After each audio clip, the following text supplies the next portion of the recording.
ಸಂಸದ ಅನಂತಕುಮಾರ್ ಹೆಗಡೆ ಕೊಟ್ಟಂತಹ ಅದೊಂದು ಹೇಳಿಕೆ ಈಗ ರಾಜ್ಯ ರಾಜಕಾರಣದಲ್ಲಿ ವ್ಯಾಪಕ ಚರ್ಚೆಗೆ ಗ್ರಾಸವಾಗ್ತಾ ಇದೆ.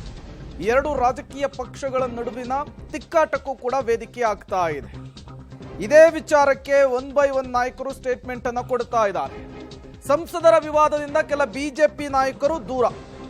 ವಿವಾದಾತ್ಮಕ ಹೇಳಿಕೆಗೆ ನಾನು ಪ್ರತಿಕ್ರಿಯೆ ಕೊಡೋದಿಲ್ಲ. ಹೆಗಡೆ ಹೇಳಿಕೆಗೆ ಪ್ರತಿಕ್ರಿಯಿಸದೆ ಇರಲಿಕ್ಕೆ ಕೇಂದ್ರ ಸಚಿವ ಪ್ರಹ್ಲಾದ್ ಜೋಶಿ ನಿರ್ಧಾರ. ಬಾಬ್ರಿಯಂತೆ ಭಟ್ಕಳ ಶಿರಸಿ ಮಸೀದಿಯನ್ನ ಧ್ವಂಸ ಮಾಡ್ತೀವಿ ಅಂತೇಳಿ ಸಂಸದ ಅನಂತಕುಮಾರ್ ಹೆಗಡೆ ಹೇಳಿಕೆಯನ್ನು ಕೊಟ್ಟಿದ್ದು. ಈ ಹೇಳಿಕೆ ರಾಜ್ಯ ರಾಜಕೀಯ ಪಡಸಾಲೆಯಲ್ಲಿ ವ್ಯಾಪಕ ಚರ್ಚೆಗೆ ಗ್ರಾಸವಾಗ್ತಾ ಇದೆ.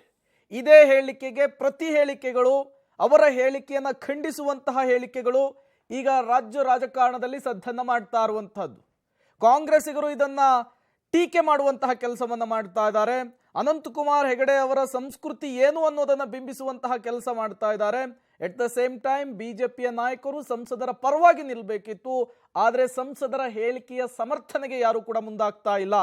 ಈ ರೀತಿಯ ವಿವಾದಾತ್ಮಕ ಹೇಳಿಕೆಯನ್ನ ಆ ಹೇಳಿಕೆಯಿಂದ ದೂರ ಇರುವಂತಹ ಕೆಲಸವನ್ನ ಮಾಡ್ತಾ ಇರುವಂತಹದ್ದು.